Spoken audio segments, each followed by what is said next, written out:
Pertama, Al-Habib Syahan bin Mustafa Al-Bahar, salah satu wali jadab yang paling nyeleneh. Siapa yang tidak kenal dengan sosok beliau, salah seorang dzurriyyah Rasulullah Shallallahu Alaihi Wasallam yang akrab dengan sebutan Habib Wan Sehan. Orang yang sering sekali disebut-sebut oleh para ulama dan habaib ini sebagai waliullah yang jadab, yang juga sangat sering menghilang. Beliau sangat susah dicari karena sering berpindah-pindah tempat dengan cepat. Bahkan Al-Habib Umar bin Hafid dikala asik-asiknya mengajar santri di Tarim Yaman sering berkata, "Kita kedatangan waliullah Wan Sehan, kita kedatangan waliullah Wan Sehan," tetapi tidak terlihat oleh para santri. Ada satu hal lagi yang lebih mengherankan. Ketika adzan maghrib berkumandang, tepat di depan musola, sang Habib Sehan itu berteriak-teriak sambil bermain gitar di saat jamaah akan melaksanakan salat maghrib. Tentu hal ini membuat sang marbot masjid pun marah. Kemudian dengan lancang sang marbot masjid ini mencaci maki Habib Wan Sehan habis-habisan. Tiba-tiba Habib Wan Sehan pun menarik kepala sang marbot. Kemudian dibenamkannya kepala sang marbot tersebut ke dalam ketiaknya. Sungguh menakjubkan. Sang marbot ini pun menangis lalu berkata, "Aku melihat Ka'bah, aku melihat Masjidil Haram di Ka'bah."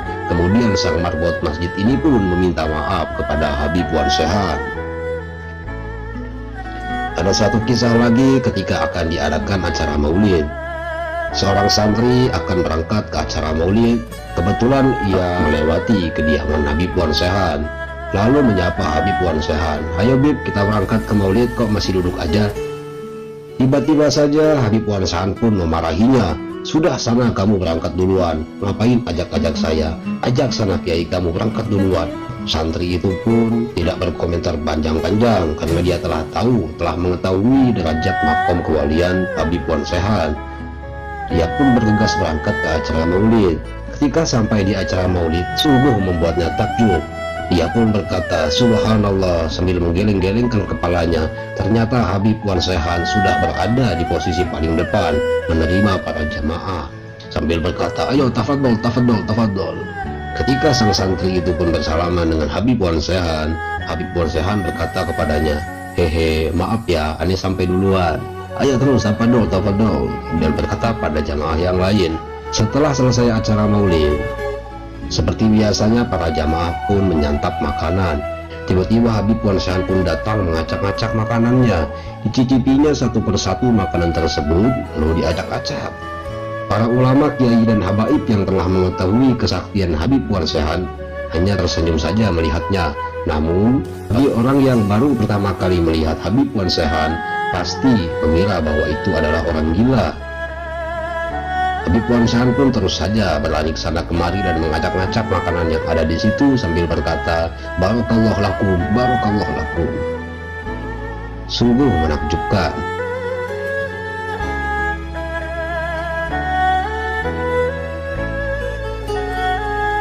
Dua, Kiai Khalilur Rahman yang biasa dipanggil Rarilur, merupakan ulama yang sering didatangi ulama dari berbagai pelosok dunia.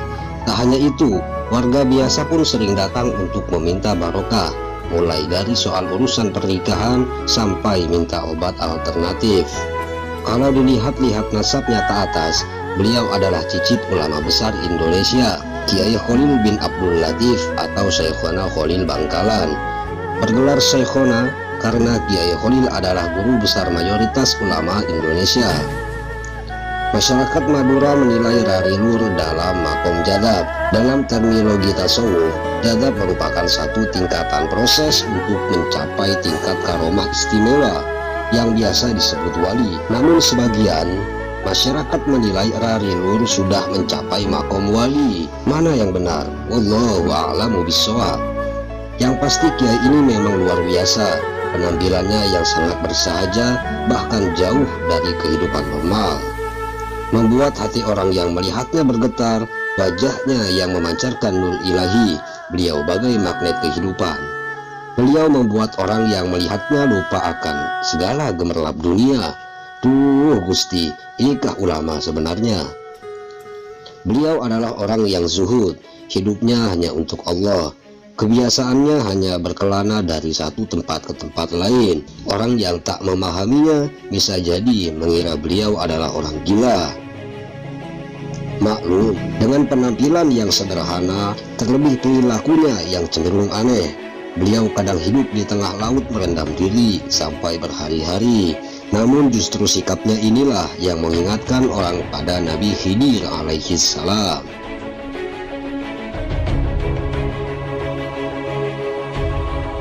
Yang ketiga, Habib Abu Bakar bin Segaf. Beliau yang bertelanjang baju adalah wali majdum.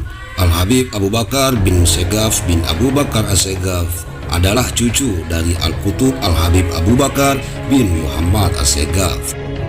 Habib Abu Bakar bin Segaf ini dikenal oleh warga sebagai orang yang sangat jarang memakai baju.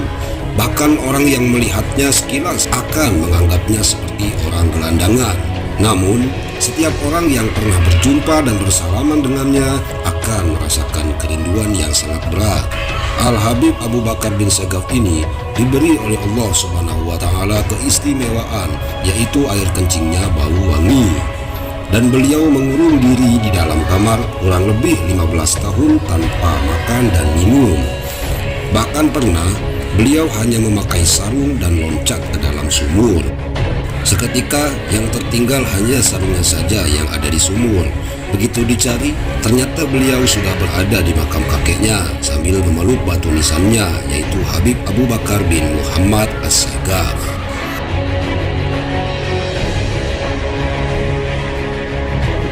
Yang keempat, Habib Ja'far Al-Kaf. Nama beliau adalah Habib Ja'far bin Muhammad bin Hamid bin Umar Al-Kaf dari Semarang, Indonesia. Beliau adalah seorang wali Allah yang besar, makomnya adalah majdud. Kebiasaannya membuang uang ke laut puluhan juta, ratusan juta, hingga miliaran. Yang membimbing beliau adalah Nabiullah Khidir alaihi salam atau Balia bin Malkan. Habib Ja'far Al-Kaf terkenal memiliki kebiasaan yang berbuat aneh. Meskipun sering berbuat aneh, ternyata beliau sering juga membimbing para muhibbinnya atau para pecinta. Salah seorang pecintanya pun dipanggil beliau dan dikasih uang. "Ji, ini duit buat kamu, buat beli Fortuner ya," kata Habib Ja'far. Lalu Pak Kaji pun menjawab, "Nggih, Bib," sambil menghitung jumlah uang pemberian sang Habib. Ternyata setelah dihitung, jumlahnya hanya ada 400.000 rupiah. Melihat uang pemberiannya itu dihitung, Habib Ja'far pun berkata, "Jangan dihitung, Ji, harus ikhlas." Ternyata ini pelajaran pertama dari Habib Ja'far, bahwa pemberian Allah, baik berupa uang ataupun harta yang lain, tidak boleh dilihat materi atau barangnya, juga berapa jumlahnya. Tetapi lihatlah siapa gerangan zat yang memberinya, yakni Allah Subhanahu wa Ta'ala. Sapu tangan harganya memang murah, tetapi sapu tangan pemberian kekasih tidak ternilai harganya. Beberapa waktu kemudian, Habib Ja'far mengajak Pak Kaji ke laut. Beliau berkata, "Ji, ini tas isinya duit semua. Ayo dibuang ke laut. Diniati sedekah rahasia saja ya." Bersama salah satu pembantunya, Pak Kaji tersebut membuang lembaran-lembaran uang ke laut. Dia perkirakan tidak kurang jumlahnya dari 20 juta rupiah uang yang dibuang ke laut. Pak Kaji pun berpikir keras, apa makna perbuatan ini, serta apa konteksnya dengan dirinya. Ini pelajaran kedua untuk Pak Kaji, bahwa bagi seorang arif billah, antara uang dan tanah nilainya tidak ada bedanya. Subhanallah. Yang kelima, Gus Ja'far. Di antara putra-putra Kiai Saleh, pengasuh pesantren Sabilul Muttaqin dan sesepuh di daerah sana, Gus Ja'far lah yang paling menarik perhatian masyarakat. Mungkin Gus Ja'far tidak sealim dan sepandai saudara-saudaranya, tapi beliau mempunyai keistimewaan yang membuat namanya tenar hingga di luar daerah. Malah konon beberapa pejabat tinggi dari pusat memerlukan sowan khusus ke rumahnya setelah mengunjungi Kiai Soleh. Bahkan ayahnya sendiri, Kiai Soleh, pun berkata, "Gus Ja'far itu lebih tua daripada saya." Entah apa maksudnya. Kisah ketika Gus Jafar bertemu dengan Sungini. Sungini ini dijuluki sebagai perawan tua di kampungnya. Gus Jafar pun berkata kepada Sungini, "Sum, kulihat keningmu kok bersinar, sudah ada yang melamar ya?" Tak lama kemudian ada orang seberang yang melamar Sungini.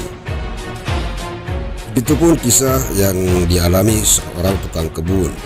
Gus Jafar berkata kepada tukang kebun itu, "Kang, saya lihat hidung sampean kok sudah bengkok, sudah capek menghirup nafas ya?"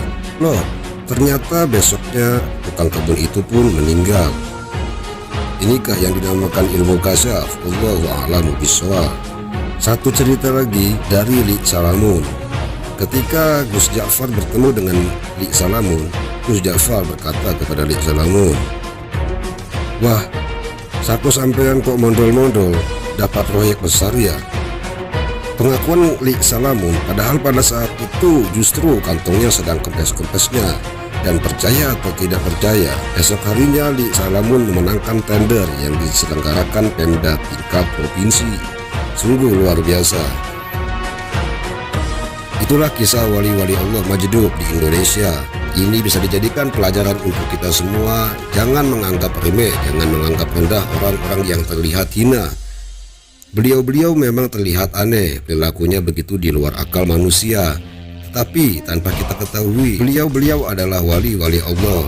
Orang yang memiliki ilmu tinggi tentu akan menghormati mereka. Tapi orang yang awam justru malah mengatakan mereka itu adalah orang gila. Cukup sekian dan terima kasih. Sampai berjumpa di video selanjutnya.